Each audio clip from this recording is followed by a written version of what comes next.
আসসালামু আলাইকুম। আশা করি আপনারা সবাই অনেক ভালো আছেন। তো বন্ধুরা, আজকে আমি আপনাদেরকে নতুন একটি টিপস দেখাবো, খুবই গুরুত্বপূর্ণ টিপস।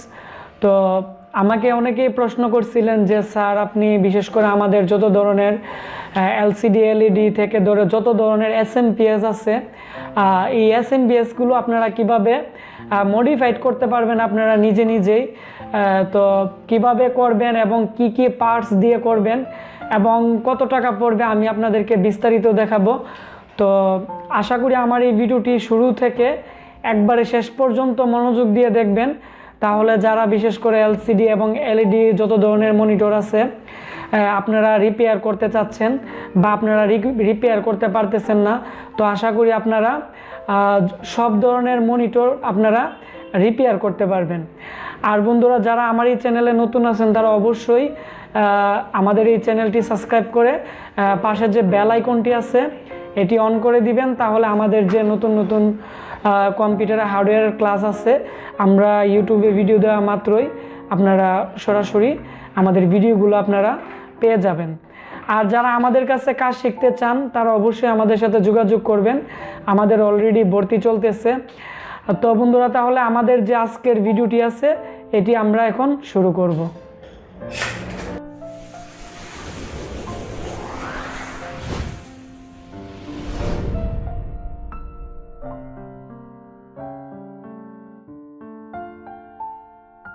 বন্ধুরা, বিশেষ করে আমাদের মনিটর আছে, তো এলসিডি এলইডি বর্তমানে তো বেশিরভাগই আমাদের এরকম আমাদের যে পাওয়ার বোর্ড আছে, তো একটি এসএমবিএস পাওয়ার বোর্ড থাকে আর একটি বিজিএ কার্ড থাকে।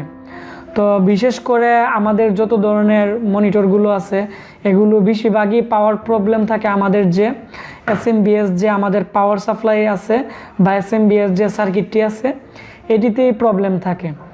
তো আমাদের কম্পিউটার ল্যাবে প্রথমত আমরা যখন কাজ শুরু করি তখন আমরা বেশিরভাগ ক্ষেত্রে আমাদের যে পাওয়ার যে আইসিগুলো আছে, তো এই পাওয়ার আইসিগুলোর কারণে আমরা বেশিরভাগ ক্ষেত্রে আমরা মনিটর রিপেয়ার করতে পারতাম না, এবং যার কারণে আমরা অনেক ধরনের মনিটরে আমরা ফিরিয়ে দিছি।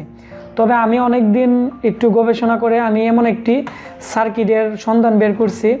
এই সার্কিটটি মূলত আপনারা আমাদের যে পাওয়ার সার্কিট আছে, বিশেষ করে আমাদের যত ধরনের এসি থেকে ধরে আমাদের এলসিডি এলইডি যত ধরনের মনিটর আছে, তাছাড়া যত ধরনের আমাদের রঙিন টিভি আছে, তো প্রত্যেকটা জিনিসের যেগুলোতে এসএমবিএস সিস্টেম করা আছে, তো ওই এসএমবিএসের যদি আমাদের বিশেষ করে পাওয়ার যদি আমাদের না আসে, মানে আমাদের যদি ডিসি ভোল্টেজ আউটপুট না করে, তাহলে আপনারা কিভাবে এটি আপনারা মডিফাইড করবেন আমি আপনাদেরকে এখন দেখাবো।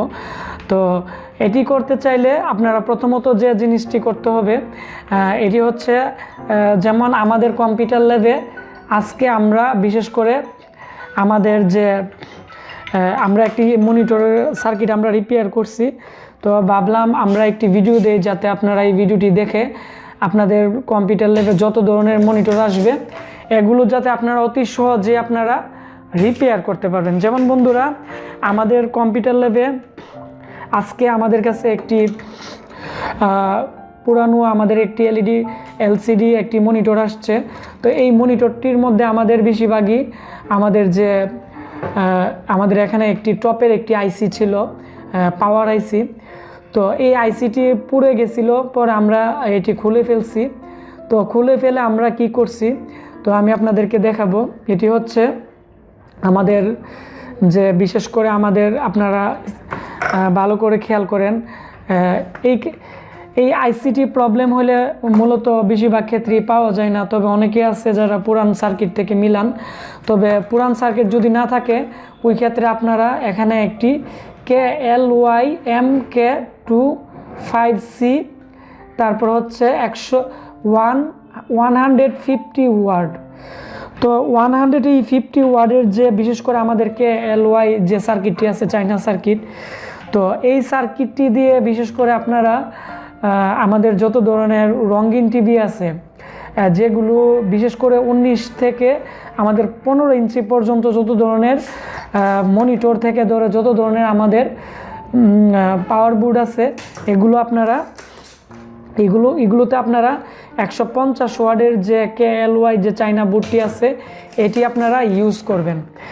আর যদি আপনাদের আরও বড় কোনো মনিটর থাকে বা আরও বড় বিশেষ করে যদি কোনো ইনপুটে আপনারা কাজ করতে চান, ওই ক্ষেত্রে 250 ওয়াটের একটি KLY সার্কিট পাওয়া যায়, তো এটি দিয়ে করতে পারবেন।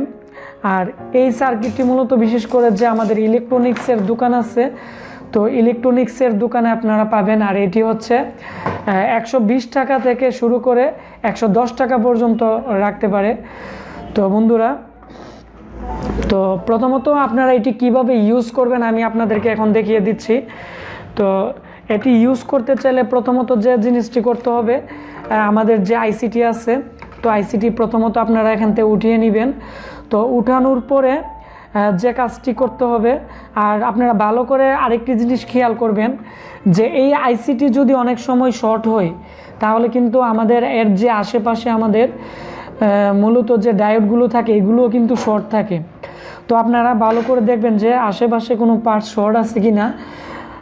যদি আশেপাশে কোনো পার্টস যদি শর্ট থাকে তাহলে আপনারা অবশ্যই এগুলো উঠিয়ে নেবেন। প্রথমত উঠানোর পরে আপনারা যে কাজটি করবেন, আমাদের যে KLY যে আমাদের চাইনা সার্কিট বোর্ডটি আছে, তো এই সার্কিট বোর্ডটির মধ্যে আমাদের 3টি আমাদের কেবল থাকবে বা তার থাকবে।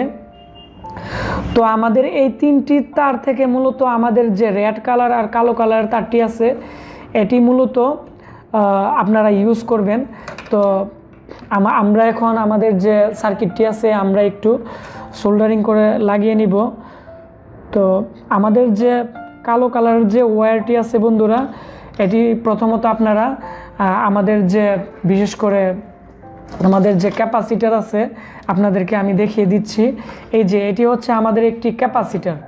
তো আমাদের ক্যাপাসিটারের যে আমাদের নেগেটিভ আছে বা আমাদের যে মাইনাস আছে এটির মধ্যে আপনারা বিশেষ করে আমাদের যে KLY এর যে আমাদের নেগেটিভ যে ওয়্যারটি আছে এটি আপনারা লাগিয়ে নেবেন।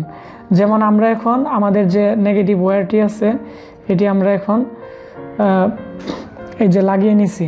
তারপর যে কাজটি করবেন এটি হচ্ছে আমাদের বিশেষ করে আমাদের যে এখানে SMBS আছে, তো SMBS এর মধ্যে আমাদের যে এসির দিক দিয়ে যে আমাদের পিনগুলো আছে, তো এই পিনগুলোর মধ্যে আপনারা আমাদের যে মাল্টিমিটার আছে, তো মাল্টিমিটার দিয়ে আপনারা বিশেষ করে আপনারা আমাদের এখানে যে 1000 ভোল্ট আছে তো এসি, তো 1000 বা আমাদের যে 750 ভোল্ট আছে এটির মধ্যে আপনারা রেখে আপনারা দেখবেন যে আমাদের এখান থেকে কোন পিনের মধ্যে আমাদের 200 ভোল্ট আমাদের এখানে আসে SMBS এর কোন পিনে। তো আমাদের যে এখানে যে আমাদের ট্রান্সফরমার আছে, তো এই ট্রান্সফরমারের যে পিনটিতে আমাদের এখানে 200 আমাদের 20 ভোল্ট আমাদের শো করে, তো ওইখানে আপনারা আমাদের যে রেড কালারের যে তারটি আছে এটি আপনারা সোল্ডারিং করে লাগিয়ে নেবেন। তো আমরা প্রথমত আমরা আমাদের যে সার্কিটটি আছে তো এটির মধ্যে কানেকশন দিছিলাম, তো আমাদের এটি একটু নেড়ে আমাদের একটু ডাই সোল্ডারিং হয়ে গেছে। তো সেজন্য আমরা এটিকে পুনরায় আবার আমরা সোল্ডারিং করে আবার লাগিয়ে দিব, যাতে আমাদের এটি কোনো ধরনের আমাদের যে লুজ কানেকশন যাতে আমাদের না থাকে, কারণ এটি যদি লুজ কানেক্ট থাকে তাহলে কিন্তু আমাদের যে ডিসি বোল্ট আছে, তো ডিসি বোল্ট কিন্তু আমাদের উঠানামা করতে পারে। তো ওই ক্ষেত্রে আপনারা অবশ্যই খেয়াল রাখবেন। তো অলরেডি আমরা ম্যাপে আমাদের যে বিশেষ করে, তো আপনারা যখন সোল্ডারিং করবেন আরেকটি কথা মনে রাখবেন, আপনারা যে কেবলগুলো আছে একটু ছোট রাখবেন, কারণ অনেকে আছেন একটু বড় রাখেন, যার কারণে আমাদের যে তার আছে আশেপাশে বিভিন্ন ওয়্যারে লেগে অনেক সময় শর্ট হয়ে যায়। তো আপনারা যখন ইনপুটে কাজ করবেন ওই ক্ষেত্রে আপনারা একটু সতর্কতার সাথে করবেন। তো আমরা এখন আমাদের যে ওয়্যারটি আছে আমরা কানেক্ট করে দিলাম। তো এই হচ্ছে বন্ধুরা আমাদের যে বিশেষ করে আমাদের যে KLY আছে, তো এটা আমরা এইভাবেই সেটিং করে থাকি। আর তো আপনারা অবশ্যই এইভাবে করে নেবেন। তো করার পর আপনারা বিশেষ করে আমাদের যে সিরিজ লাইন আছে, তো সিরিজ লাইনের মধ্যে আপনারা লাগিয়ে নেবেন। লাগানোর পর যেমন আমাদের এদিক দিয়ে আমাদের বিশেষ করে ভোল্টেজ যে ডিসি ভোল্ট আছে, তো ওইদিকে আমাদের অলরেডি প্রত্যেকটা বোল্টের কিন্তু নাম লেখা আছে। তো আপনারা প্রত্যেকটা বোল্ট আপনারা দেখবেন যে যত লেখা আছে তত পিওর বোল্ট দেয় কিনা।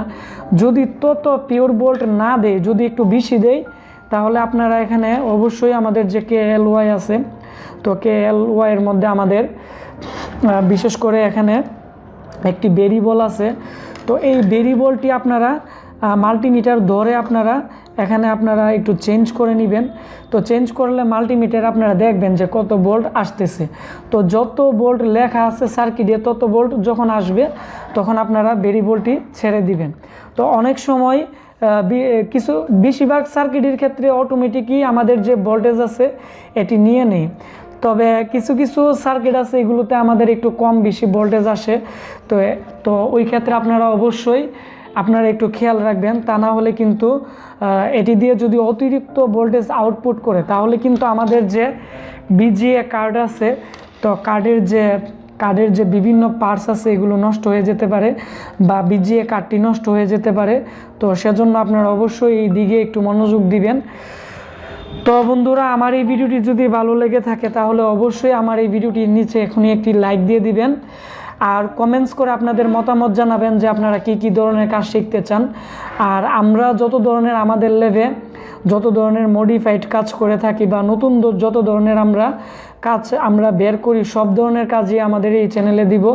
আর অবশ্যই আপনারা আমার এই ভিডিওটি শেয়ার দিয়ে আমাকে সাপোর্ট করবেন এবং আমাদের এই চ্যানেলটি সাবস্ক্রাইব করে পাশে যে বেল আইকনটি আছে অন করে দিবেন। তাহলে ইউটিউব থেকে আমরা যখন নতুন ভিডিও আপলোড করব আপনারা সরাসরি পেয়ে যাবেন। তো বন্ধুরা, আপনারা সবাই ভালো থাকবেন। আল্লাহ হাফেজ।